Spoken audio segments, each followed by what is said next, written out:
Shalom, shalom, Kol Yisrael. This is Raha Pethuel ben Yaakov, and you are in tune into Word Up in the Evening. This is Word Up in the Evening segment where we to get into the Word of the Most High. And on today's broadcast, we're actually going to be doing a review of last night's teaching. We're going to be doing a review of last night's teaching. Okay? So it's almost time for us to get started. I do have a premiere video that I want to play on this platform from Yehuda Shalom. Yehuda Shalom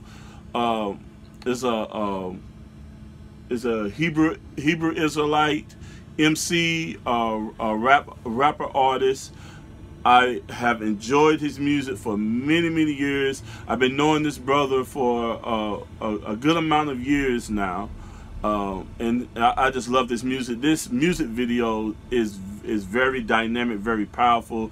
It outlines his journey, his life, showing circumstances and things that occurred in his life and how it brought him to the place where he is today. And man, just watching this video and just listening to some of the things that he had to endure in his childhood, man, it's just amazing how Yah has brought this brother from such a mighty long way, in his life. And it's not been a time that I have seen this brother. I've seen this brother numerous times at numerous events, and this brother always has a joyous look on his face.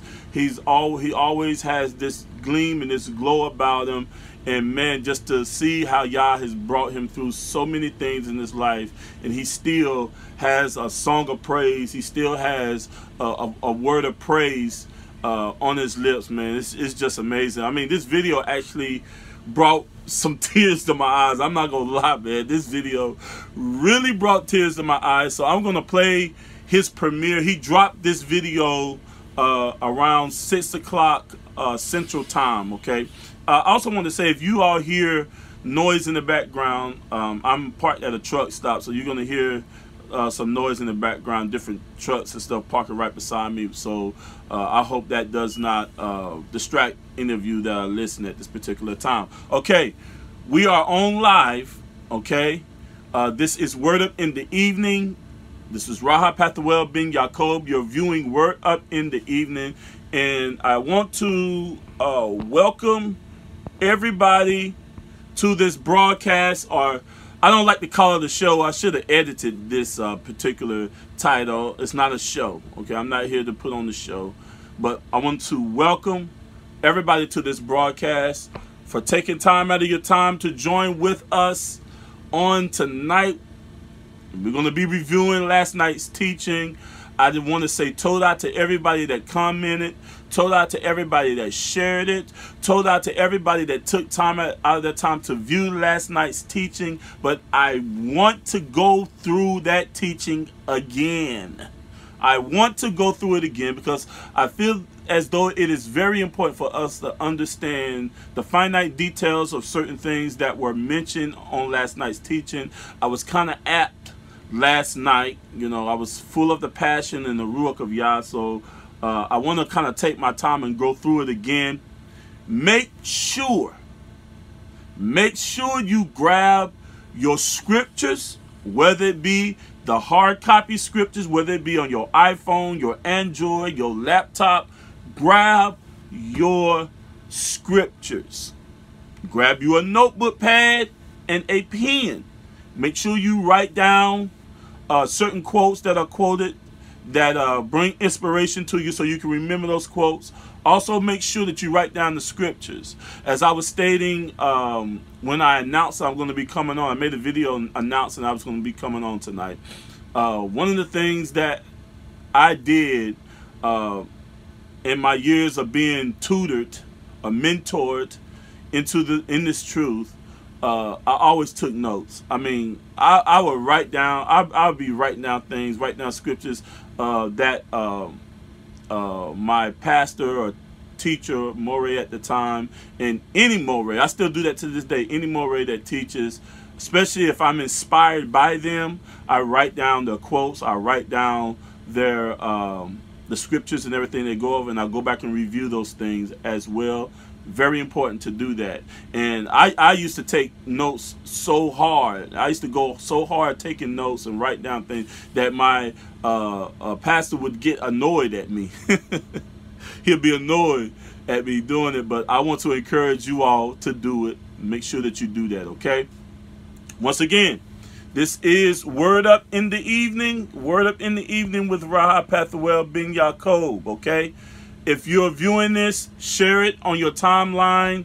If this is your first time viewing this particular Facebook Live, listen, make sure that you subscribe to our YouTube channel, True Remnant Ministry on YouTube. I have older videos on there, and I have recent videos on there too, and I'm going to be uploading videos there in the upcoming months. I will be uploading videos there. If you're just seeing us for the first time on Facebook, please follow us on Facebook, okay? Follow us on Facebook, okay? Here's our Facebook address. You can write that down, or if you're viewing this live, just send me a friend's request, hit follow. Make sure you turn on your notifications for the YouTube and for the Facebook Live videos, because I'm going to be coming on Facebook Live. I'm going to be posting videos on YouTube quite frequently. I will be on here, okay? I'm back, basically, if I may say that. I am back. I feel the Ruach is leading me to come back and just do a few teachings. I can't tell you how long I'll be here now. Y'all know me. I'll drop some teachings and I'll be on my way. You know, that's just how I am. Sometimes I'll get invited to different meetings to speak, and I'll go speak. But I tell people I'm the type of minister or preacher. I speak when I'm spoken to, basically. You know, you have teachers that have different levels, different gifts. You know, they're always inspired to come every single day and bring a teaching. But that's just not that's just not been my MO since I have done ministry on my own. You know, you never know when I might pop in and do a video. But with that being said, I want to say shalom to everybody. Please comment while this video is going. I encourage you to comment. I have no problem with you commenting. I'm not going to respond to you negatively like I was responded to last night when I commented on someone's video. I ain't gonna do you like that, okay? All right. So once again, I want to say toda to everyone who's taking time out of their time to view this particular live. Let's get into this video that Yehuda Shalom dropped. Man, this video is powerful. It's a testimony of his life, how y'all brought him through certain things in his life, and he's strong today. He's serving the Most High. He loves y'all, and this is a brother that I've known for quite some time. And every time I have seen this brother at different events, this brother always has a joyous look on his face. He always has a good spirit about himself. And I just appreciate this video, man. This video literally had me like crying, bro. Like, I ain't gonna lie, man. I'm a big crybaby, I ain't gonna lie. But don't get it twisted now. Hey, when it's time to go to battle, I'm ready. I'm ready now. But I will cry. I don't mind crying now. That's just me. All right. So we're going to go ahead and get into this video, and I hope and I pray that you all enjoy it.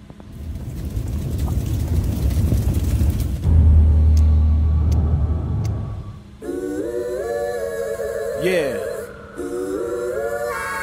Walk with me. Let's take a stroll down memory lane. See some of the things I've been through. You hear me? Yeah. Man of the house, I always thought it was me. 4 boys, but the older 2 always ran the street. I did too, but my passion would always let me be in the house writing music, writing a melody. Plus I had a younger brother, I could see it in his eyes. The way he looked up to me was quite a surprise. So I had to be an example or he would see his demise. He was all I had for a minute, it's like my family died. My mama lost in this world, my father somewhere high. He didn't care, I never seen him till I turned 25. So I became a man early at the age of 12. And y'all know I wish I seen heaven, cause I was living in hell. Junior high school I was dead, but my mind was expelled. I don't even know how I passed, cause I know that I failed. Now listen to me well when I say that there's a plan that y'all have for me as I turn into a man. But y'all walk with me, I see your footsteps. Are you here to come get me? But y'all walk with me, got me through the hurt and the pain when the devil come against me. But y'all walk with me, you can protect me from the weapons that will rise up to hit me.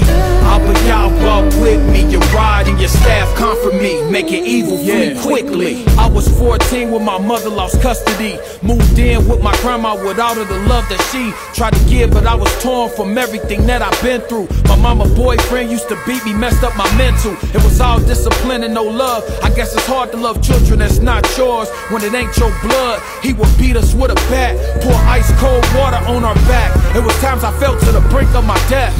The chronicles of a warrior. I've been battling my whole life. I tell my wife this ain't gon' worry us, cause y'all know what I can handle. Molested at a young age, at a time when I ain't even know what my mans do. She was young but much older than me. Then I found out she been getting molested since she was 3. Woke up demons at an early age. I'm still fighting them and I probably keep fighting them till I'm in my grave. Let's pray. But y'all walk with me, I see your footsteps. Are you here to come get me? But y'all walk with me, got me through the hurt and the pain when the devil come against me. But y'all walk with me, you can protect me from the weapons that will rise up to hit me. But y'all walk with me, your rod and your staff comfort me, making evil flee quickly. But y'all, there's a lot of things I done been through. My heart heavy cause we all has been sinful. Forgive me for everything I've done to offend you. So through our darkness your light can shine through our window.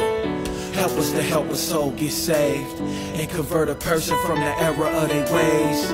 Lead them from darkness to your marvelous light, so they could become whole when your marvelous sight. Let's go. Forgive my mother, I promise she didn't know the effect that man will have on her children's soul. Forget that man, you already done took his life. Now he awaits judgment, that day is coming, right? Have mercy on his soul, maybe it's dark as night, but he could've repented, maybe what he see is bright. Forget a woman who stripped me from my innocence. She only did what was done to her, I hope she repent. I hope she find closure like I did. Forget him and forgive herself and curses a man who would touch a small kid. Forgive me for the hurt I caused my grandma. One thing she taught me was keep my head up and stand tall.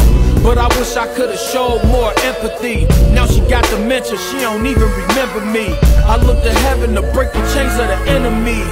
It restores to back before Adam bit the tree. But y'all, there's a lot of things I done been through. My heart heavy cause we all has been sinful. Forgive me for everything I've done to offend you. So through our darkness your light can shine through our window. Help us to help a soul get saved and convert a person from the error of their ways. Lead them from darkness to your marvelous light, so they could become whole when your marvelous sight. Let's go. But y'all walk with me, I see your footsteps. Are you here to come get me? But y'all walk with me, got me through the hurt and the pain when the devil come against me. But y'all walk with me, you can protect me from the weapons that will rise up to hit me. But y'all walk with me, your rod and your staff comfort me, making evil flee quickly.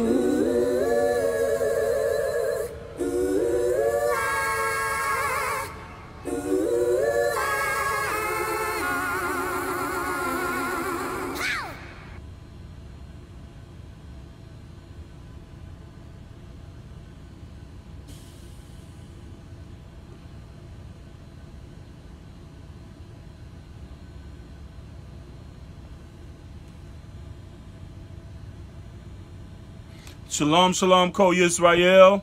You are listening to Word Up in the Evening. This is our live Facebook live broadcast.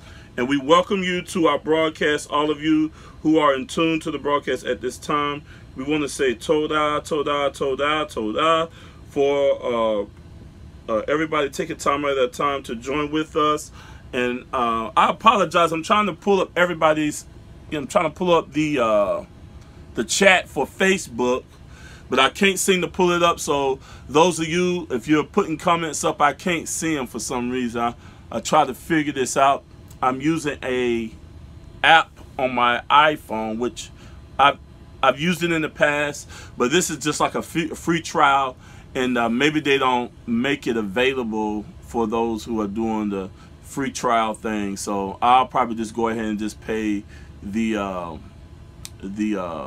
fee to go ahead and use it at its full potential. But I cannot see any comments or anything of that nature, but feel free to comment. I'll go back after the video and respond to the comments, like the comments, whatever it might be. If you have any questions, please write that down as well, because that's good content for me to be able to assist you all in your questions. If I don't have the answer, I'll bring a brother on here that does have clarity on the subject, but I'll do to the best of my ability. All right. We want to review the teaching that I done last night, and the title of this teaching is The Confusion of the Old Covenant and the Law and the Prophets. This particular teaching tonight is the confusion of the Old Covenant and the Prophets, okay? Please share this on your timeline. Share this with individuals that you might know that have difficulties understanding what the Old Covenant actually is. And we just been so brainwashed with the ideologies of theologians and Bible commentaries that the Old Covenant is the Law and the Prophets, and the Law and Prophets is the Old Covenant, okay? Like I stated last night, from Genesis to Malachi, it's not the Old Covenant. I know we call that the Old Testament. We've all have grown accustomed through tradition, Christian tradition, whatever tradition it stemmed from, to call it the Old Covenant. But in the days of antiquity, the books starting from Genesis to Malachi as we know it, our forefathers never referred to that as the Old Testament. The Old Testament or the Old Covenant was something that was distinct and separate from the law and the writings of the prophets, okay?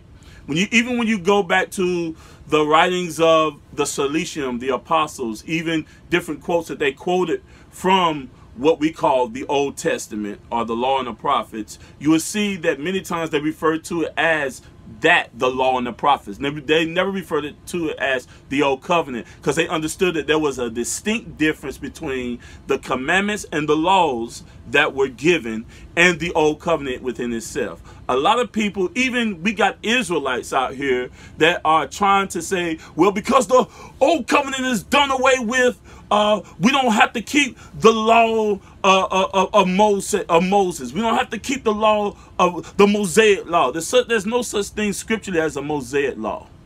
Okay.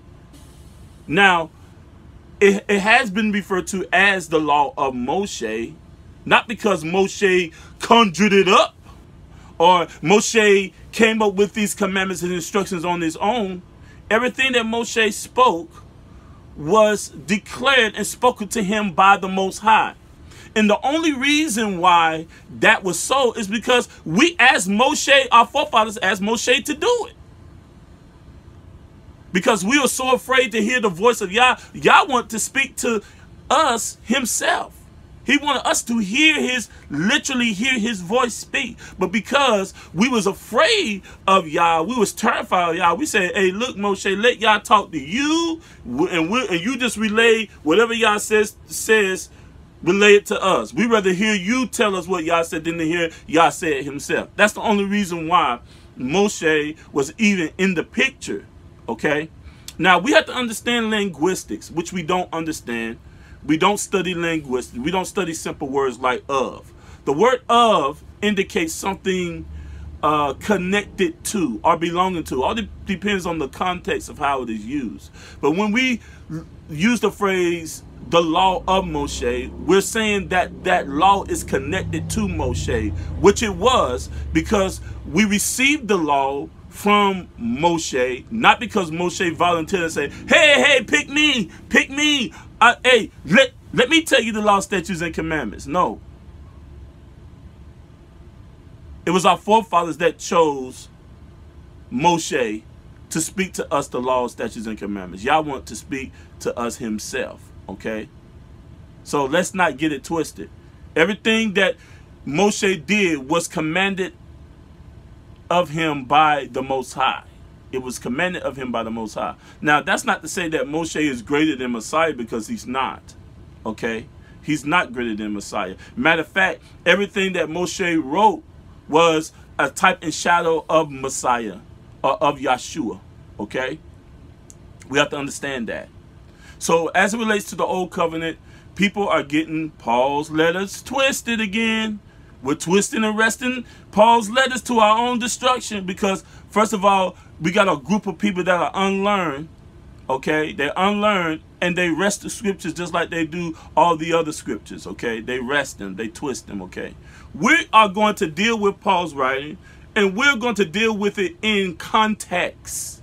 We're going to deal with specifically what Paul is addressing, not running, taking one scripture and running over here, getting one scripture, run over there, getting one scripture, and running everywhere, getting one scripture.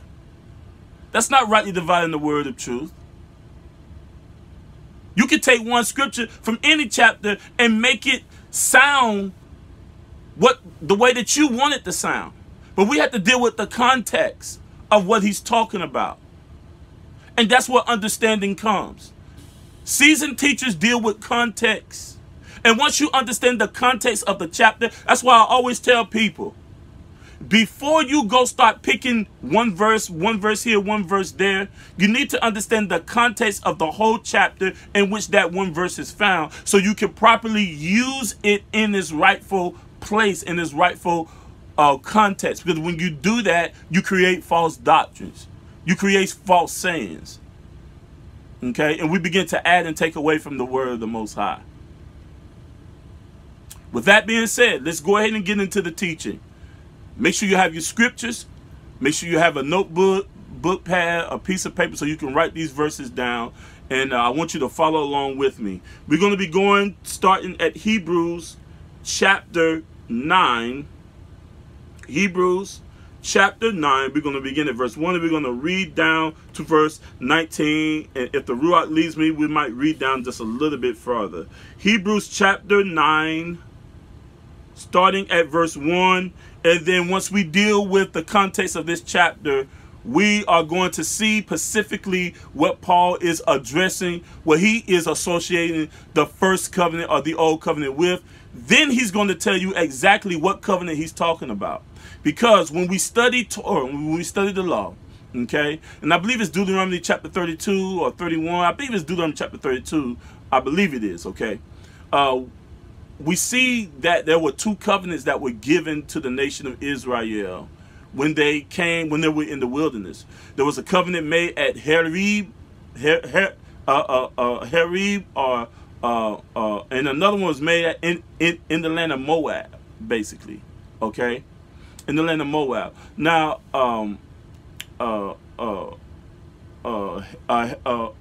Mount Haram is a it's a figure, or it's a surname from Mount Sinai, okay? We have to understand that, all right? Now, there were two covenants given, one in Moab and one on Mount Haram, okay? We have to understand that. So, which covenant is it that he's referring to? And also, prior to the children of Israel going into Egypt, we have the covenant made to Abraham, we have the covenant made to Isaac, Jacob, the covenant made to Noah, okay? There was also a covenant made with Adam and Eve, okay? It was a covenant made with them as well, too. So Yah is the most high of covenants. That's his thing. That's kind of like what he does, okay? So, with that being said, we have to understand the time marker in the incident that Paul gives and what covenant he's specifically talking about. And we're going to see that the law and the commandment were not given along with that covenant. It was given after that covenant. So therefore, if the covenant was already made and then the laws were given after the covenant was made, then those laws and those laws and those commandments were not a part of the covenant that was given. Okay, they're separate, and we're going to see that. Okay, let's go to Hebrews chapter 9 verse 1. Another thing I want to quote before we get into it, like I stated last night, Matthew chapter 5 verse 17. Everybody's familiar with the passage. Everybody's familiar with the scripture where Messiah said, "Think not that I come to destroy the law. I am not come to destroy, but to fulfill." There's a reason why Messiah said that. He could not come to destroy the very thing that the new covenant or the renewed testament represent, and that is the writing of the laws of the Most High in our heart. He couldn't come to do away with that. Then he would have been working against what he was sent to do.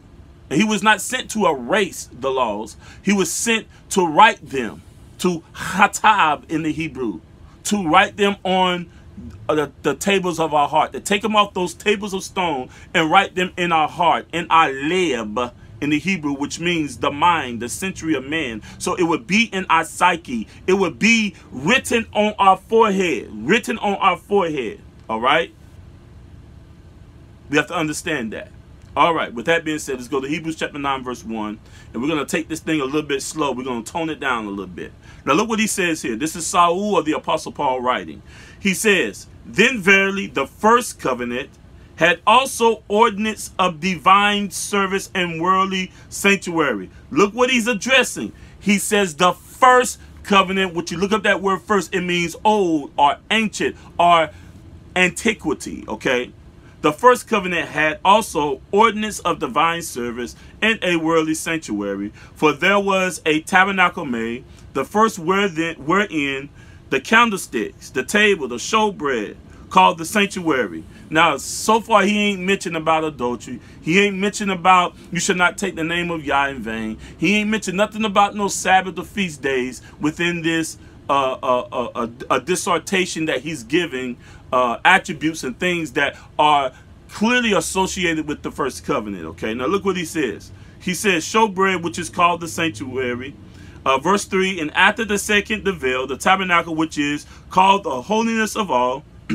Verse 4, "The golden censer of the ark of the covenant, overlaid round about with gold, wherein was the golden pot and the manna, and Aaron's rod that budded, and the tables of the covenant." So there were tables of the covenant within the ark of the covenant. And look what he says in verse 5, "And overlay it the cherubim of glory or esteem, shadowing the mercy seat, of which we cannot now speak particularly." Why? Because Paul never saw the mercy seat. Paul never entered into the holiness of holiness. Why? Because only the high priest could enter into that. These were just stories that they were told, that were handed down from generation to generation, of things that were in the holiness of holiness, or the place of the holiness of holiness, where the Ark of the Covenant, all these things were. That's why he said these things we cannot speak of particularly, because they never saw these things. These were just things that they were handed down through oral stories, okay? Not meaning that it wasn't true, but they only heard them. They only heard the priest talk about them, okay? Now, let's continue on to Hebrews chapter 9, verse 6. He said, "Now these things were thus ordained." Now, these things were ordained by God now.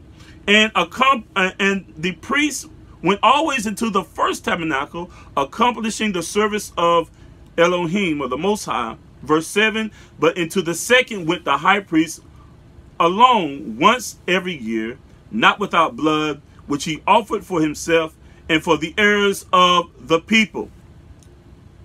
Verse 8, "For the Ruach HaKodesh is the Ruach HaKodesh, this signifying that the way into the holiness of holiness was not yet made manifest, while as the first tabernacle was yet standing, which was a figure for the time then present, in which were offered both gifts and sacrifices that could not make him that did the service perfect. So those gifts, those sacrifices that were offered could not make the one who did those things, could not make him perfect as it pertained to his conscience. Meaning he still had a conscience of his sin. He still bore guilt of his sin, even though there was a sacrifice made before he entered into the holiness of holiness. There was still consciousness of his sin and of his guilt. And he felt that guilt. He felt that shame. He felt that, okay? We have to understand that. Now look at this. We've already read from verse 1 to verse 9. There's no Sabbath. There's no thou shalt not commit adultery. Thou shalt not covet. Thou shalt not murder. Thou shalt not steal. There are no laws or civil laws that he's mentioning in this presentation that he's outlining about the first covenant. None of that. Only ceremonial things. Only things that had to deal with animal sacrifices, forgiveness of sin through the shedding of the blood of animals, and different trinkets and things of that nature that were services that did not fully purge the conscience of the individual from their sin, okay? That's what he is addressing. Let's deal with the context of what he's talking about, right? We're not going to add anything into it. All right, we're not going to jump from here and jump all the way to Isaiah where it say, oh, I hate your feast days. I hate your Sabbath. What they got to do with what Paul talking about? He ain't mentioned none of that in here. Rightly dividing the word of truth. We got to do that, brothers and sisters. Okay, Hebrews chapter 9, verse 10. Look what he said. Which stood only in meats and drinks and diverse washing and carnal ordinances imposed on them until the time of Reformation. What are the carnal ordinances that he's referring to? He tells you all the way from verse 1 all the way to verse 10 what those carnal ordinances were. Had nothing to do with the Sabbath. Had nothing to do with thou shalt not commit adultery, thou shalt not steal, thou shalt not murder. Had nothing to do with that. He was talking about the service of the priesthood, the tabernacle, all of those tangible things. That's what he's addressing. Let's deal with the context. All right? Let's continue on. He says, which stood only in meat and drinks and diverse washing, carnal ordinances, impose. Remember that word because I got another study. I'm going to redo a teaching that I did many years ago. The handwriting of ordinances. Because those handwriting of ordinances that were nailed to the stake with Messiah, Paul specifically says that those ordinances were contrary unto us, meaning that they were imposed upon us. They were forced upon us. They were something that was imposed upon us. Okay? He ain't talking about the Sabbath. He's not talking about not committing adultery. He's not talking about not living a righteous life or doing those things that are pleasing before the Most High. He ain't talking about the law and the prophets. He's not talking about the commandments that were given. He's not talking about that. He's talking about the ordinance of the service of the tabernacle and the sacrifices, the animal sacrifices. Let's deal with the context. I'm going to keep saying that. We ain't going to go throw in here and add something in there that has nothing to do with the outline of things that he's addressing. He's giving you all the details. He's giving you all the outlines of specific things that he's talking about. And he is verbatimly clear with clarity saying that these things were a part of the first covenant or the old covenant. All right, let's continue on. Verse 11, but Messiah being come and high priest, he became a high priest of good things to come by a greater and more perfect tabernacle, not made with hands. So the order that Messiah or the priesthood that he was made after was not made by hands, or the tabernacle that he is high priest of is not made by the hands of man. Okay? Look what he goes on to say. He says, not of this building, verse 12, neither by the blood of goats and calves, but by his own blood he entered once into the holy place, having attained eternal redemption for us. So Messiah entered into the holy place, which is in Hashemayim, before the presence of Yah, not on this earth, to be that sacrifice, to be that atonement for our sin, okay? To be an everlasting atonement for our sin.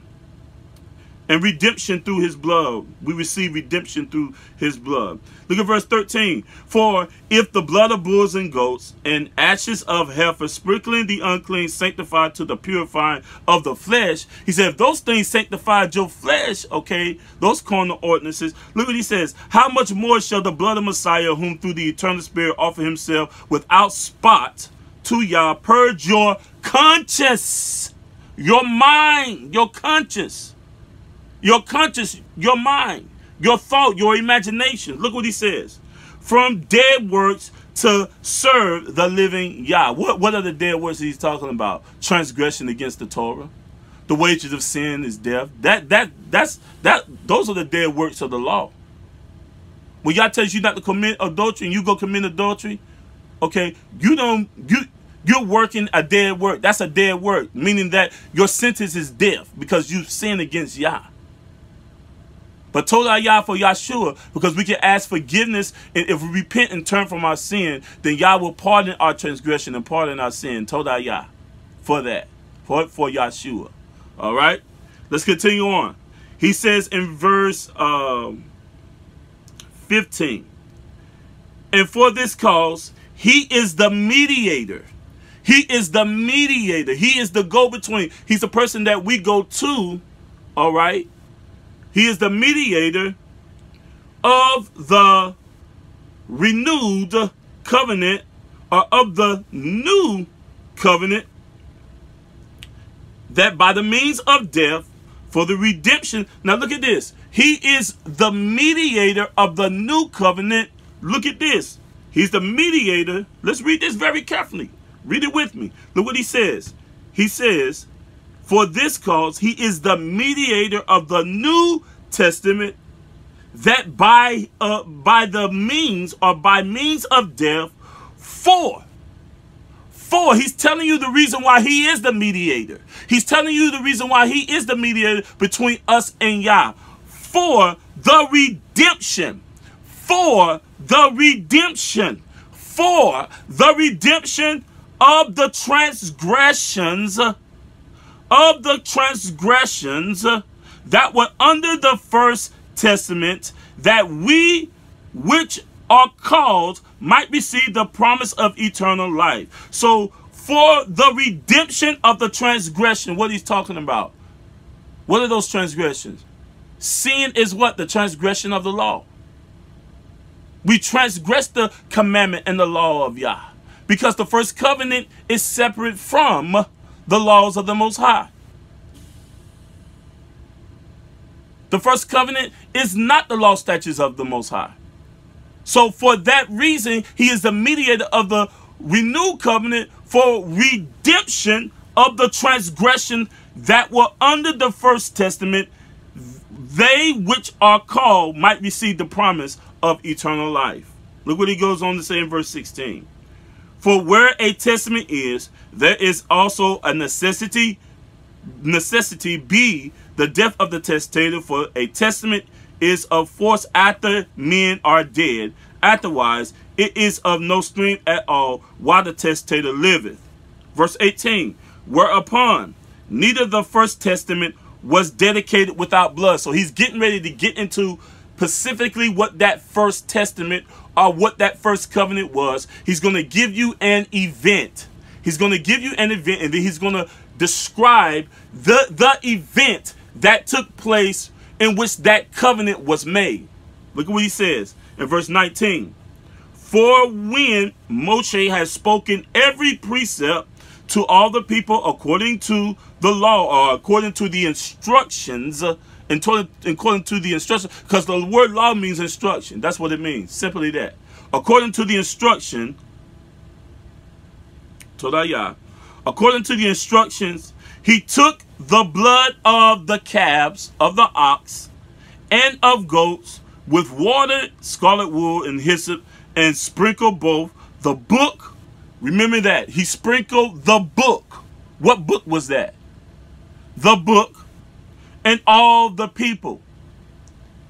Verse 20, saying, this is the blood of the covenant which Yah has enjoined unto you. Moreover, he sprinkled with blood both the tabernacle and all the vessels of the ministry, and almost all things are by the law purged with blood, and without the shedding of blood, there is no remission of sin. So we see here that Saul, or the Apostle Paul, is expressing what covenant was made. Not only is he expressing what covenant is made, but he is giving distinct characteristics of that particular event that took place, so that we might be reminded and go back to the law and the prophets and see, hey, look, where did this take place? What is this about? When was this covenant made? He never mentioned the laws, the 10 Commandments, or the laws that were given after that covenant was made. Why? Because those laws were separate from that covenant. That covenant was already made and enjoined to Israel before those laws and statutes were given. That's why we cannot associate the law of the Most High with the Old Covenant, because the Old Covenant is something that is vanished. It is something that is done away with through Messiah. We are in the renewed covenant, or in the new covenant. Now, what I want to say to you, my brothers and sisters, is that I believe that we are in the new covenant, but I don't believe that we're walking in the fullness of the new covenant, because there are certain characteristics and things that were mentioned in the new covenant that has not taken place yet. Say, for instance, the new covenant states that no man would teach his neighbor saying, do you know Yah?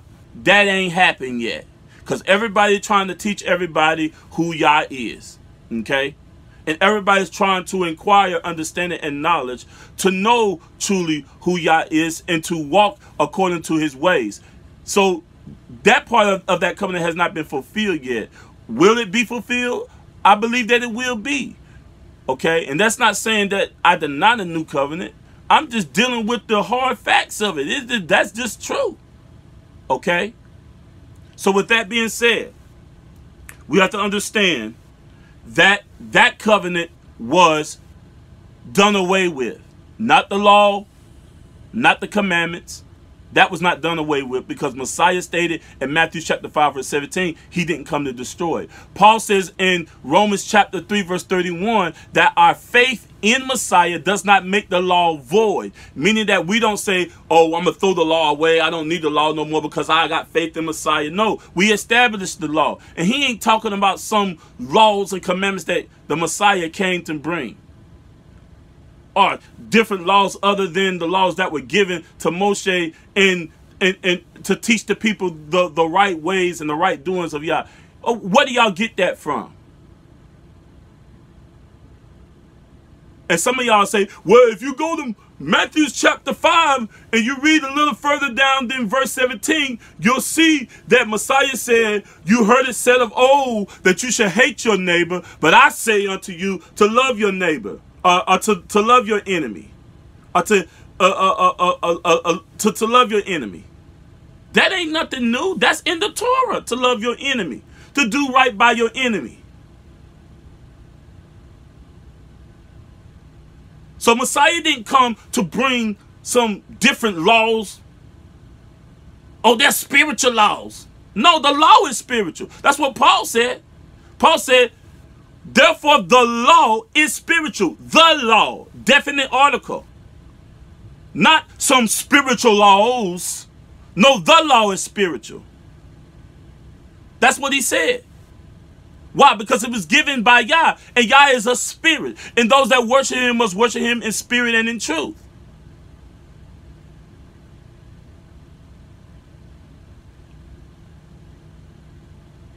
And see, one thing that we have to understand, and I want to interject this. We have made the spiritual realm some elusive and translucent thing, as though it's some abnormal type of metaphysical type of thing. No, it's not. Every action, everything that you do is a byproduct of a spirit. Whether it's the spirit of Yah or the spirit of something else. Even what I'm doing right now is a result of a spiritual a condensation, if I may use that terminology. We are spiritual beings in this fleshly realm. You have a nephesh, you have a spirit, anger, sadness, all of these things. But the spirit of Yah has certain characteristics in which is manifest through our actions, through our deeds, through our speech. And those things are called the fruits of the Spirit. The fruits of the Spirit are not laws given. They are attributes and actions and characteristics that one exemplify when they have the mind of Messiah. That's why the scripture tells us to be renewed in the spirit of our mind. Fruits are not laws. If you go plant an apple tree and you go out there and that apple tree start producing apples and you go out there, grab that apple and eat it, you're not eating the law. You're not eating no instructions. Laws are instructions. Let's deal with the harsh reality of things and stop. Let's stop acting stupid and childish, my brothers and sisters. The fruits of the spirits are just that. They are fruits of the spirits. They are manifestation or characteristics or attributes that one exemplify through their action, through their walk, through their life when they're filled with the Ruach, or with the Spirit of Yah. Now the laws are instructions that govern us through our everyday life. There are the do's and the don'ts. There are the things that show us what is pleasing before the Most High. And see, we just want to deny everything that even Paul said. Paul said that the law is lawful if one uses it lawfully. What law you think he's talking about? He ain't talking about no law of Christ.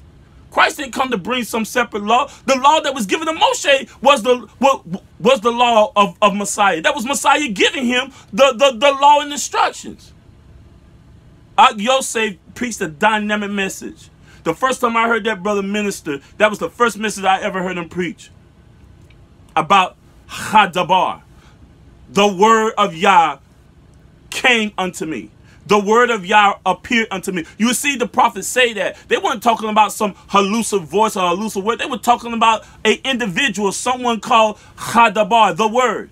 That's why in Revelation it tells us that Messiah had a vest or a robe, and on that robe was written Chadabar, the word, because he is the word. Yachanan said that in the beginning was the word, and the word was with Yah, and the word was Yah, and the word was made flesh. He was talking about Messiah. Messiah was there the whole time. That's why when Messiah looked at the scribes and the Pharisees, he said, look, he said, before Abraham was, I was.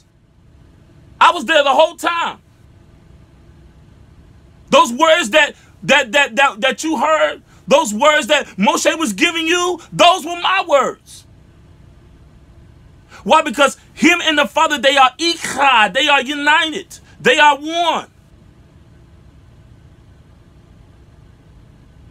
And some of y'all don't have the true revelation of Messiah. That's why you can't understand what this old covenant is and why it is done away with. And that's why you associate law and the commandments with a covenant. A covenant is not a law, it's statutes and commandments. And we're going to get into that. Look at this. Let's go back. Let's go back. Let's back up a little bit. All right. Let's see here.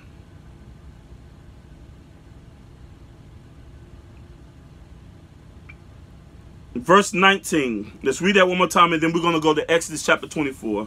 And I'm going to expound upon that, and then we're going to close this teaching for tonight. It says, for when Moshe had spoken every precept, all the people, according to the instructions, he took the blood of calves and goats with water and with scarlet wool, with hyssop, and sprinkled both the book and all the people, saying, this is the blood of the testament of the covenant which Yah has enjoined unto you. When did that happen? That's the covenant that we need to be aware of, because that's the covenant that Paul is talking about. That's vanishing and decaying away, that's ready to vanish away. That's why in 70 AD, the temple had to be destroyed. That's why the prophecies of Daniel had to be fulfilled, that he would take away the daily sacrifice. Because those sacrifices had to be done away with. They had to be taken away in order for the New Testament to take effect. Because the New Testament is predicated upon the blood of Messiah and faith in Messiah for the redemption of sins, for the redemption of transgression that were under the first covenant. The renewed covenant could not come into effect until after the temple was gone and those sacrifices, those animal sacrifices, were done away with in the first place.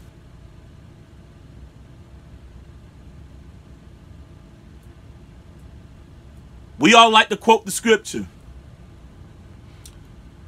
Those that worship Yah must worship him in spirit and in truth. You hear it in the Christian church, you hear it in the Israelite movement, but people don't even understand the context of what Yeshua was saying. When that woman at the well came to him, the first thing she asked him, she said, hey, look, you Israelites don't have dealings with the Samaritans. Y'all worship up there and we worship down here. The whole conversation was about where you worship and where I worship. And then Messiah turned around and prophesied to her. He prophesied.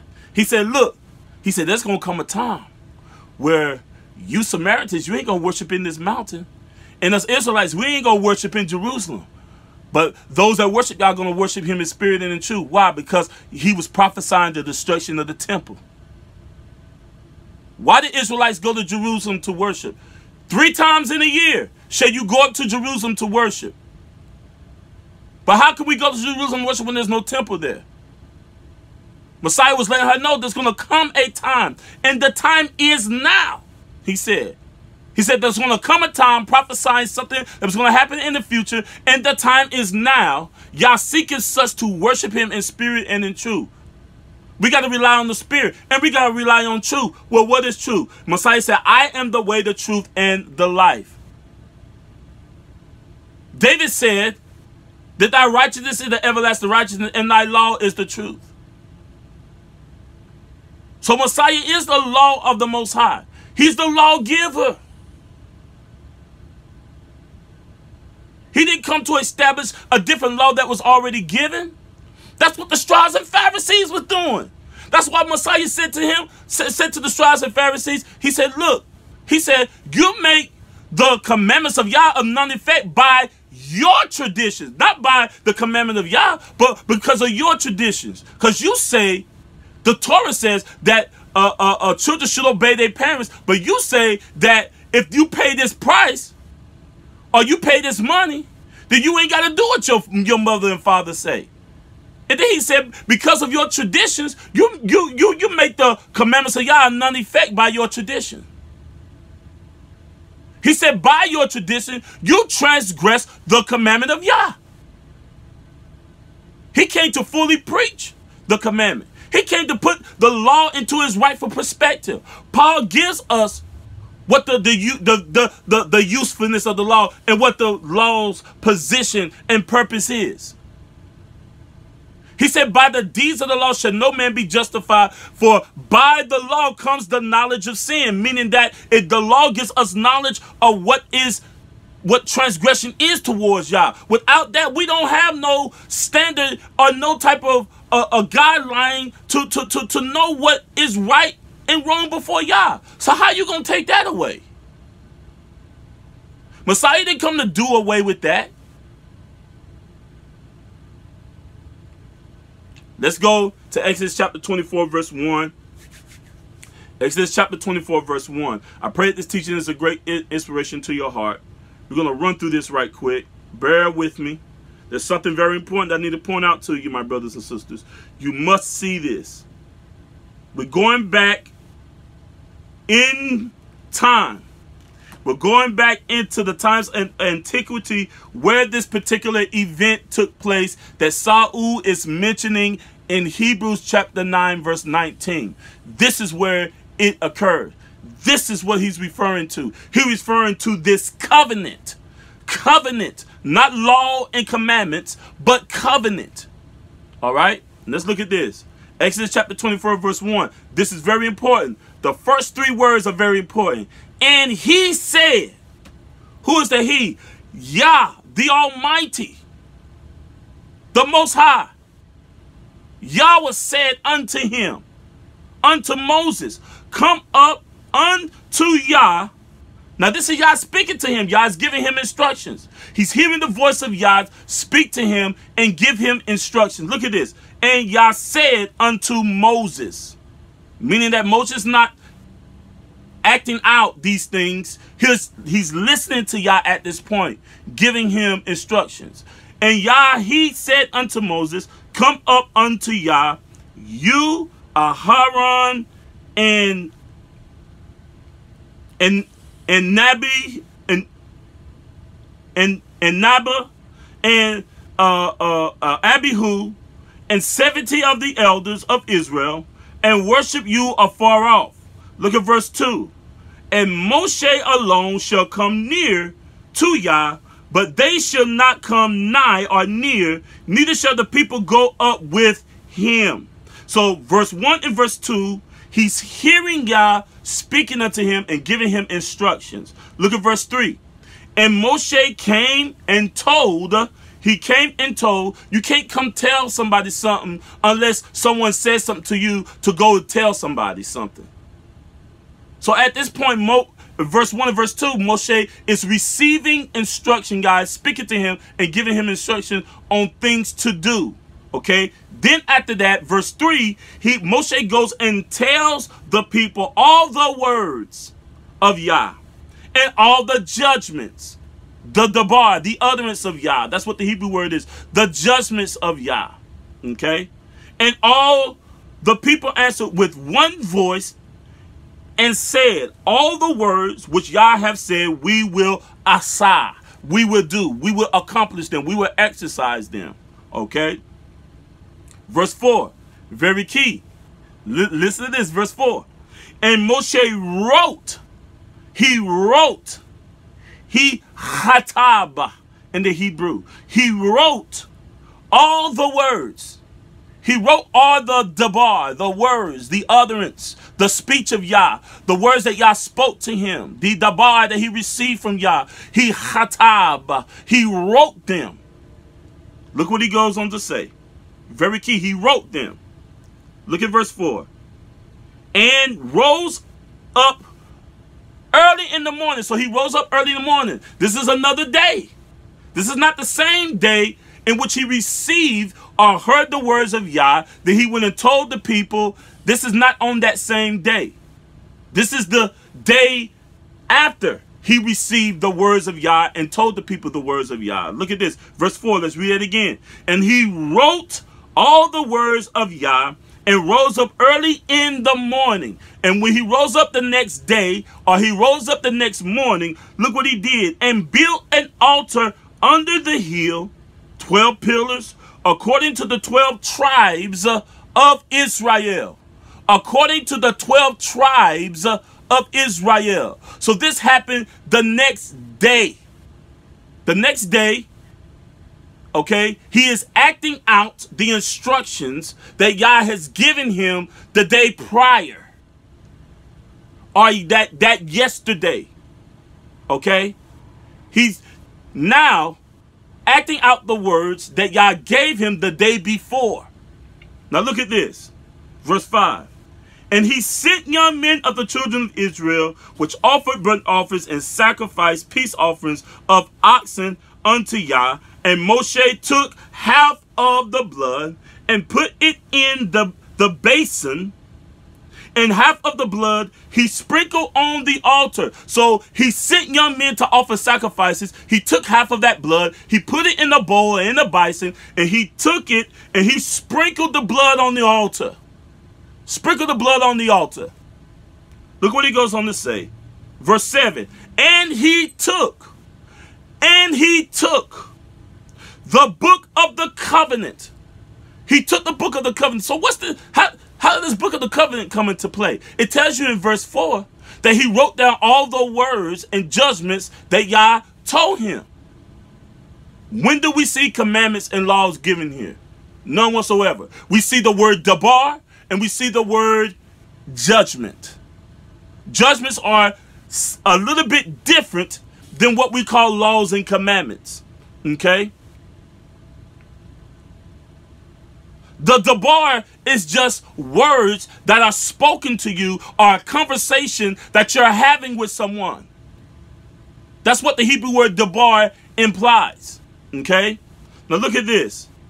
It says, verse 5, and he sent young men of the children of Israel, which offered burnt offerings, sacrifice, peace offerings of oxen unto Yah. Verse 6, and Moshe took half of the blood, put it in the basin or the bison, and half of the blood he sprinkled on the altar. He took the book of the covenant and read it in the audience of the people. So now he's taking the words that he had written and he's reading it in the audience of the people. And they said, all that Yah have said, we will do, and Shema, we will be obedient. Look at verse 8. And Moshe took the blood and sprinkled it on the people and said, behold, the blood of the covenant which Yah has made with you concerning all these words. After he took the blood and sprinkled the altar, the book of the covenant he read, and then he said, this is the covenant that Yah has asah, he has made with you. That covenant was already made at that point. The covenant was already given. The covenant was already made. I say it again. The covenant was already made. He said, this is the covenant that Yah has made. He has made, he has asah, he has accomplished this, he has fulfilled this, he has completed this covenant with you. Why? Because the blood of the covenant is the consummation of the covenant itself. Whenever there is the shedding of blood, it is the sealing of the consummation of something. Like I mentioned last night, I did a lecture at the Hebrew Fellowship or Hebrew Summer Gathering in Nashville, Tennessee, stressing the importance of young men and women maintaining their virginity. Why? Because I can speak righteously on that because I experienced that. Okay? Now, my wife and I, we had entered into a betrothal contract. She had a father, she had a mother. I went to the father. He agreed to the marriage. After a period of time, he agreed to the marriage. We wrote up a betrothal contract. In that contract, there were no laws and commandments given. There were promises that were made. There were promises that were made. There was oaths that were made, both with me, my wife, my father-in-law, my mother-in-law, and my mother and my brothers. We made oaths as a family and came into that covenant, okay? After a few months, we had a marriage feast to celebrate our union. We were already married at that particular point. We didn't live together. We refrained. We began to prepare the bridal chamber. I began to prepare the bridal chamber at that particular time. Once I finished the bridal chamber, we had a marriage feast. We invited people from all over, our family members, our friends, our oxen or colts. We invited them. We came together. We celebrated. And then that night, I went into the bridal chamber to consummate our marriage. It took us 9 days to consummate our marriage. The 9th day, we consummated our marriage. We were intimate on a white linen sheet, okay? And once we consummated and we came together, the blood of that covenant, or the blood of her, that blood was a token of her virginity. I took that to her father and said, look, this is the blood of our covenant. Your daughter was pure. She was a chaste virgin. That's the same thing that Yah is doing here. He's entering into a covenant relationship with the nation of Israel. It's not laws and commandments. A covenant is never predicated upon laws and commandments. It's predicated upon agreements. It's predicated upon promises. If you promise to do this, I promise to do that. I promise I'll be always faithful to you. My father didn't want his daughter, my father-in-law didn't want his daughter enter into a polygamous relationship. So that was one of the stipulations within the contract or within the covenant agreements. You cannot put my daughter in a polygamous relationship. I don't want that for her.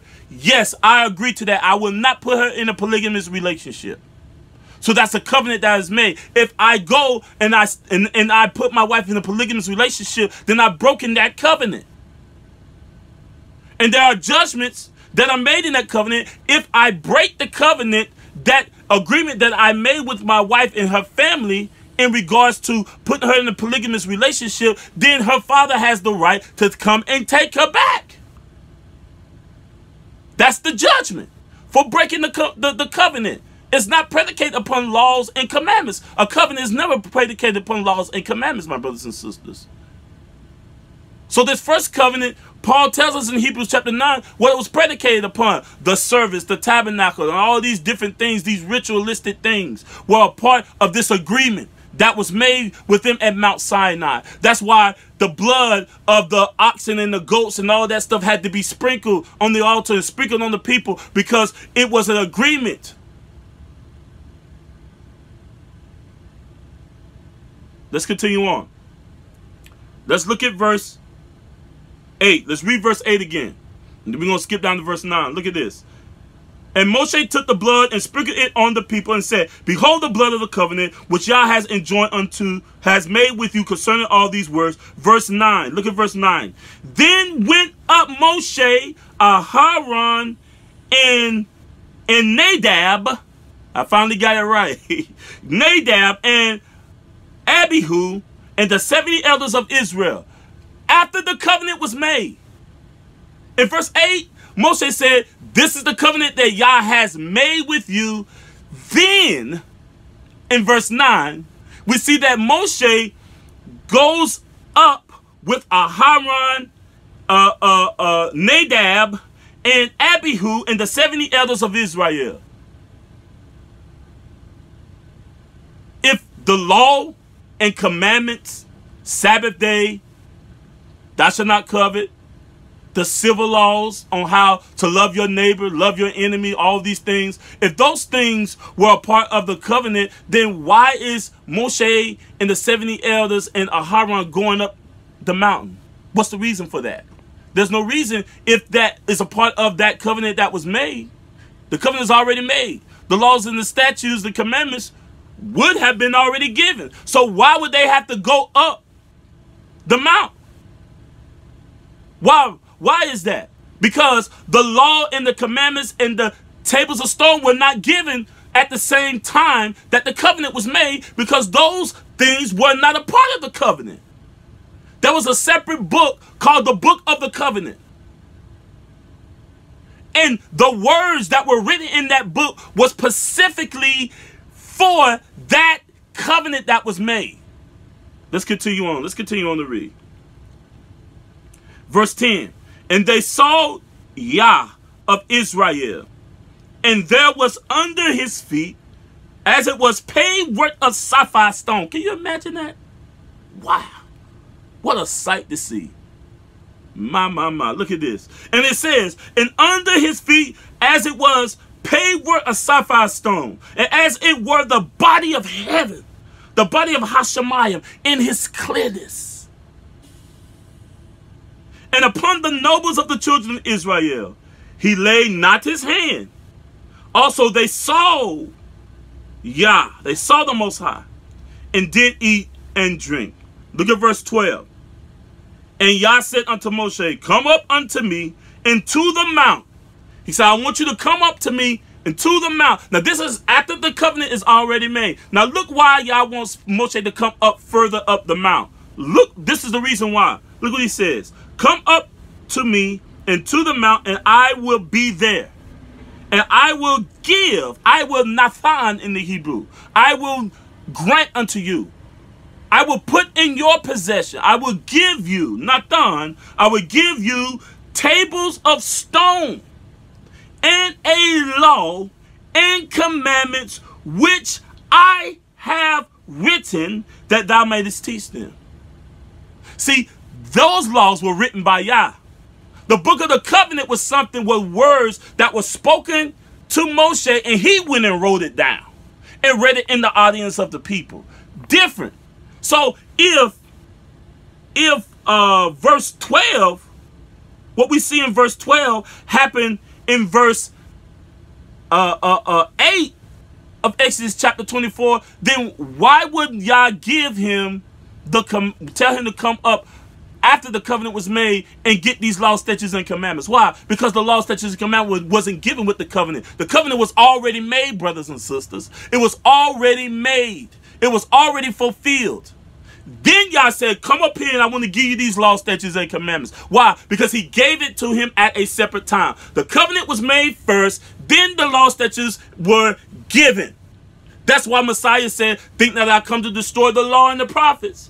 I ain't come to do that. But now this old covenant, we getting ready to get rid of this old covenant now. This is getting ready to vanish. That's why he said, my blood is the blood of what? The renewed covenant, or the new covenant. Why? Because the old covenant had to vanish in order for the new covenant to come into effect. The new covenant is made on better promises. It's not made after the order of Aharon and the Levitical priesthood. But that ain't got nothing to do with Exodus chapter 24, verse 12. That was given separately. Hebrews chapter 9, verse 1, that chapter tells you exactly what the first covenant consisted of, and the words that were written in that covenant. A book of laws is not the same as the book of a covenant. It's different. And we can see here clearly that the covenant was already made in Exodus chapter 24, verse 8. Then Exodus chapter 24, verse 9, God tell Moshe, Haran, Abihu, and Nahab, and the 70 elders to come up further up the mountain. They saw Yah, they ate and drank, and then Yah said, look, Moshe, I want you to come up further, and I'm going to be there, and I'm going to give you 2 tables of stone, law and commandments. That was given separate from the covenant. Therefore, it's not associated with the covenant. So you can't associate the commandments and laws with the covenant that was given. And in Hebrews chapter 9, verse 19, Exodus chapter 1 and verse 8 is the covenant that Paul is talking about. He never mentioned the law and the commandments that were given and the tables of stone that was given. Now look at this. There's something else I want you to see here.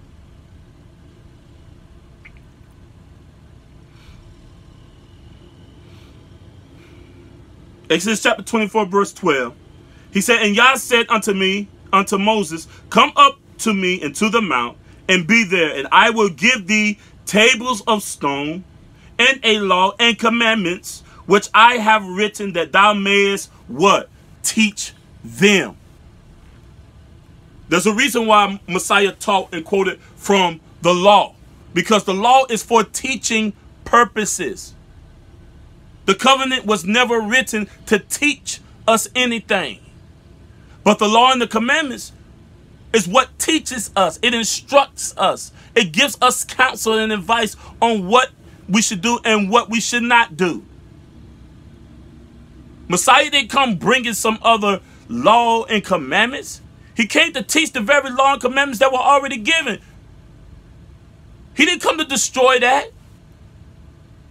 Man, you know what? We're gonna give we going to Matthew chapter 5 verse 17 before we close. Okay. Now look at this. Let's continue on. I want to read this again. Exodus chapter 24 verse 12. I know I keep reading this because I want this to sink in. Look at this. And Yah said unto Moshe, come up to me and to the mount and be there, and I will give thee tables of stone and a law and commandments which I have written, that thou mayest teach them. That's self-explanatory. So the commandments that were given to Moshe after the covenant was already made has nothing to do with the covenant that was made in verse 1 through verse 8. Verse 9 through verse 12 is something totally different. So you cannot associate the commandments and laws that were given along with the old covenant, because the old covenant is something totally different. There was a whole separate book of the covenant that was written. That book of the covenant was not the book of the law. What we read out of, what we call the Bible, okay, that's the law and the prophets. That's the book of the law that we're reading out of. We're not reading out the book of the covenant. And what we call the old covenant is not Genesis through Malachi. Stop that madness. Y'all need to get rid of that mindset. That's that Christianity, Catholicism taught you that. That's not no Old Testament. The Old Testament is a agreement that was made between the nation of Israel. The new covenant is not Matthew's through Revelation. That's the writing of these Shaliciums, of the apostles. The renewed covenant is Yah writing his laws on our heart. And we getting to the point whereby we don't have to teach our neighbor anything about Yah because they going to know Yah for themselves. That's what the new covenant is. Stop saying Matthew's through Revelation. Oh, that's the new covenant. We reading from the new. You ain't reading from no new covenant. You're reading from a bunch of letters that were written by the apostles. That's what you're reading.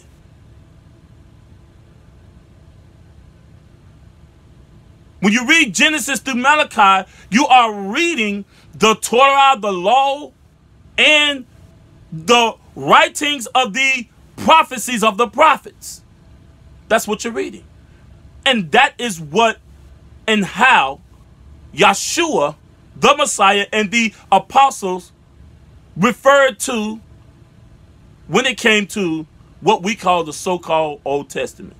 We have to clarify things to get an understanding. We cannot continue to use the terminologies that have been handed down through traditions, because those terminologies cloud our understanding and our knowledge on the preciseness and the logical reasoning of what this really is.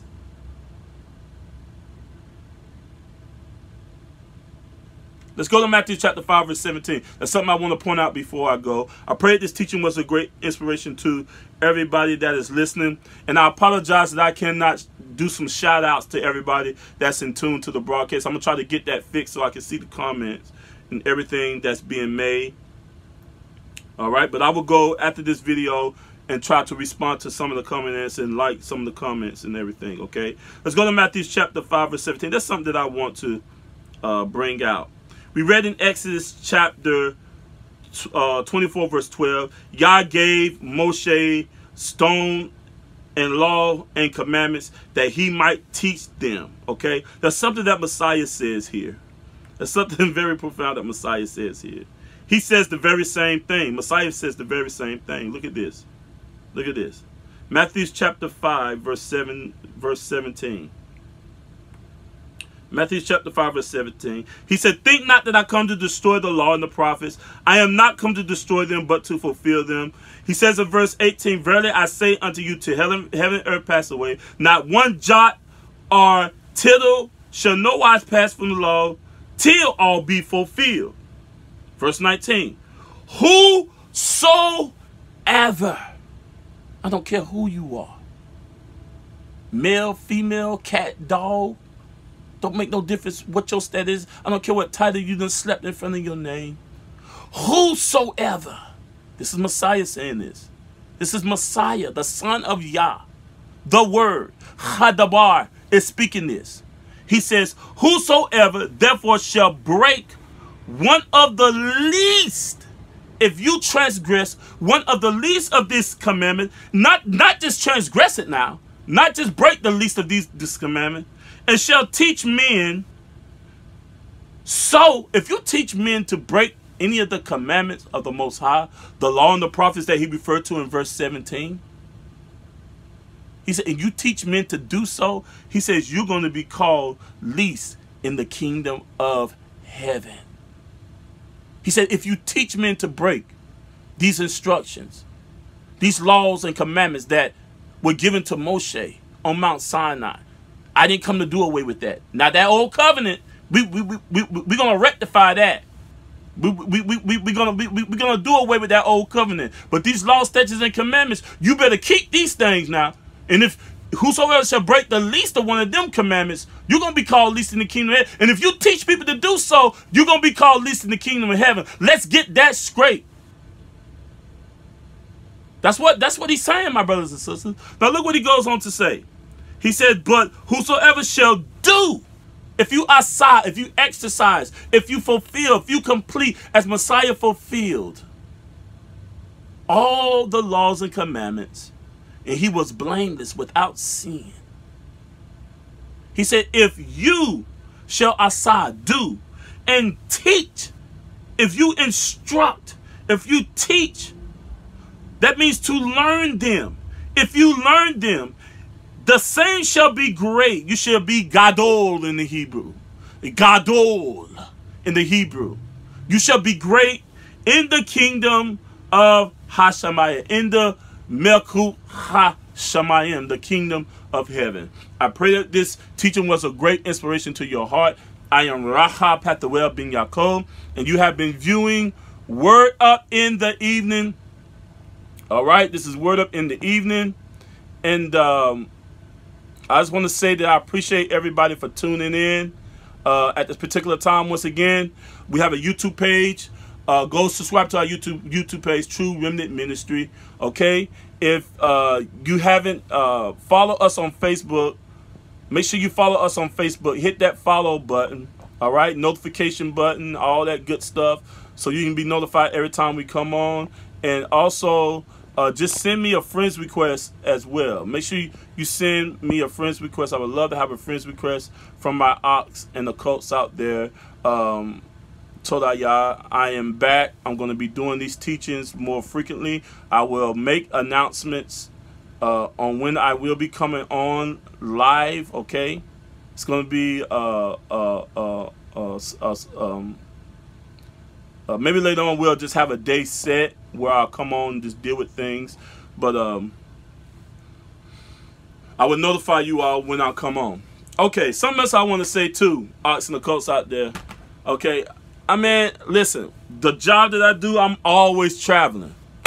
Sometimes I have to stop at night because the job that I have, we're only allowed 11 hours worth of drive time, and after that drive time, we have to take a 10-hour break. Sometimes, man, most of the time, I take a lot of loads to Dallas, California, Arizona. I'm always in Indiana, man. Y'all got to hit me up. Bruce, hit me up. Man, I would love to come out to your city. We can, you know, rent a meeting room, get together, bring some food out, do some scripture studies. I can answer your question. I would love to do that. Okay, just let me know where you at. You in Dallas? You in Texas? Man, I'm headed to Jackson, Tennessee. Tomorrow morning. I'm gonna be leave early in the morning. Right now, I'm back in Jackson, Mississippi. Right now, I dropped off my load earlier today in Hammond, Louisiana, and I picked up another load from Hammond, Louisiana, and I'm headed to Jackson, Mississippi. I just stopped here for the night because, you know, I can make it there in the morning. Man, I would love, me and my wife would love to come and visit and sit down with you guys. We can get a little meeting room at a hotel room or something like that. Do some, I can bring forth some lessons. Yeah, if you have questions about something, I can try to provide some answers. I would love to do that. Also, me and Yosef, we've been talking about, you know, running together. I can tag team brother Yosef, man. We can come down there, do some teachings, fellowship, man. That's what we about. So hit me up, all right. I did put my email address up here. My email address is truerem.mo@gmail.com. all right. If you have your pen and paper, if you was writing them notes down, you got your pen and paper, make sure you write that email address down. TRUREM.MO@gmail.com. TrueRem,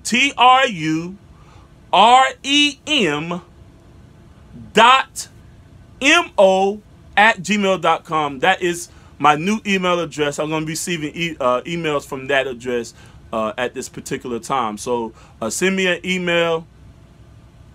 Also, if you would like to contact me, you can call me. I'll send you my phone number. You can text me. Man, I would love to meet with Hebrews that are inspired by this ministry and that just want to learn together, man, grow together, fellowship together. I would love that. So hit me up. All right. Till next time, we say shalom to you, Kol Yisrael. May you have a restful night, a restful sleep. And till next time, we're gonna be getting. I ain't done with this yet. I got some more. I want to deal with as well too. So I will let you know about that the next time I come on. All right. Shalom, shalom, Kol Yisrael. In the mighty name of Yahshua HaMashiach. Shalom.